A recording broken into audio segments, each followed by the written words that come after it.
নাহিদ নয়, দুর্নীতিবাজদের বিরুদ্ধে স্লোগান দিয়েছিল শিক্ষার্থীরা।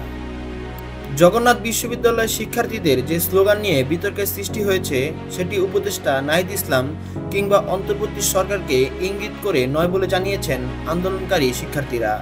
বুধবার 13 নভেম্বর ক্যাম্পাস সহ শহীদ মিনার প্রাঙ্গণে আয়োজিত এক সংবাদ সম্মেলনে ওই স্লোগানের ব্যাখ্যা দেন আন্দোলনকারী শিক্ষার্থীদের প্রতিনিধিরা।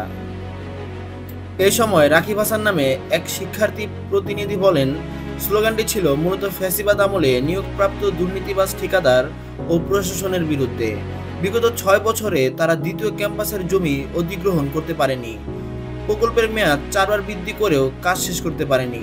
উল্টো তারা নিজেদের পকেট ভারী সহ রীতিমতো পুকুর চুরির ঘটনা ঘটিয়েছে, যা কোনোভাবেই উপদেষ্টা নাহিদকে কিংবা অন্তর্বর্তী সরকারকে ইঙ্গিত করা হয়নি।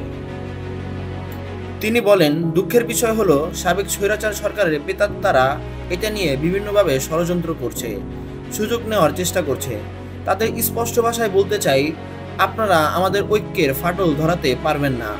আমরা দেশের স্বার্থে স্বৈরাচার দুর্নীতিবাজদের বিরুদ্ধে প্রতিরোধ গড়েই তুলব।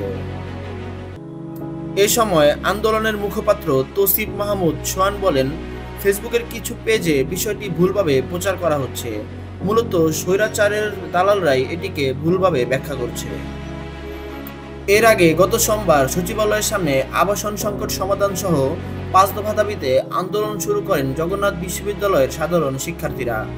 সেখানে শিক্ষার্থীদের বিরুদ্ধে শিক্ষা উপদেষ্টা নাহিদ ইসলামের বিরুদ্ধে কুরুচিপূর্ণ মন্তব্য করার অভিযোগ ওঠে। শিক্ষার্থীদের সব সালারা বাটপার, আর্মি হবে ঠিকাদার স্লোগানটি নিয়ে সামাজিক যোগাযোগ মাধ্যমে সমালোচনা দেখা যায়। পরবর্তীতে সাধারণ শিক্ষার্থীরা দাবি করেন, তারা উপদেষ্টা নাহিদকে নয় বরং দুর্নীতিবাজদের বিরুদ্ধে স্লোগান দিয়েছিল। এদিকে সামাজিক যোগাযোগ মাধ্যমে উপদেষ্টা নাহিদকে সমর্থন করে হ্যাশট্যাগে উইআরনাহিদ পোস্ট দিতে দেখা যাচ্ছে। এরকম আরও গুরুত্বপূর্ণ নিউজ পেতে আমাদের ভিডিওতে একটি লাইক দিয়ে চ্যানেলটি সাবস্ক্রাইব করে বেল আইকনে ক্লিক করে ভিডিওটি দেখার শেষে আপনার মূল্যবান মতামত কমেন্ট বক্সে জানিয়ে দিন। ধন্যবাদ।